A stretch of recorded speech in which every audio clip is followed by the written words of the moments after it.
আদালতের কক্ষ থেকে রাজনীতির ময়দানে পা রাখার পর থেকে একের পর এক তোপ দেগে চলেছেন অভিজিৎ গঙ্গোপাধ্যায়, অভিজিৎ গ্যাঙ্গাপাড়িয়ে। নিত্যদিনই তৃণমূল কংগ্রেসকে তুলোধনা করতে দেখা যায় তমলুকের বিজেপি প্রার্থীকে। এবার যেমন তৃণমূলের সর্বভারতীয় সাধারণ সম্পাদক অভিষেক বন্দ্যোপাধ্যায়কে, অভিষেক ব্যানার্জি, একহাত নিলেন তিনি। এরপর চাকরি বিক্রি নিয়ে সরব হন অভিজিৎ। মমতা বন্দ্যোপাধ্যায়ের উদ্দেশ্যে করা মন্তব্যের রেশ টেনে প্রাক্তন বিচারপতি বলেন, কত রেটে চাকরিগুলো বিক্রি করেছেন।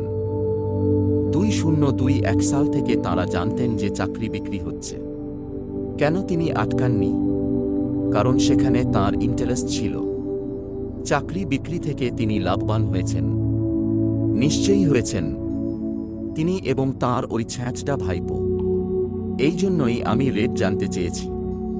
সম্প্রতি আবার তমলুকে দাঁড়িয়ে অভিজিৎকে দেশদ্রোহী বলেছেন অভিষেক। সেই বিষয়ে প্রাক্তন বিচারপতিকে জিজ্ঞেস করা হলে তিনি বলেন, অভিষেক বন্দ্যোপাধ্যায়ের মতো দুর্বৃত্ত আমায় দেশদ্রোহী বলছেন, তাতে আমার উত্তর দেওয়ার মতো কিছু নেই। অভিষেক নিজে কি করেন? ওনার কিসের ব্যবসা? কেউ জানে? অত কোটি টাকার বাড়িটা কোথা থেকে আসে? লিপস অ্যান্ড বাউন্সের কি ব্যবসা?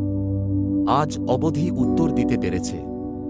কিসের কনসালট্যান্সি করে? চুরির কনসালট্যান্সি। এছাড়া কি করে? এরপর কালীঘাটের কাকুর কণ্ঠস্বর মিলে যাওয়ার প্রসঙ্গ টেনে আনেন অভিজিৎ। প্রাক্তন বিচারপতি বলেন, কালীঘাটের কাকু কি বলেছেন?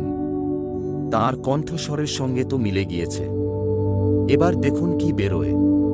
কার কার নাম আসছে না আসছে। একজন জেলযাত্রী, ক্রিমিনালের কথার আমি উত্তর দেব, তাহলে কি 24 লোকসভা ভোটের পরেই জেলে যাবেন তৃণমূল সেনাপতি? প্রশ্ন করা হয় বিজেপি প্রার্থীকে।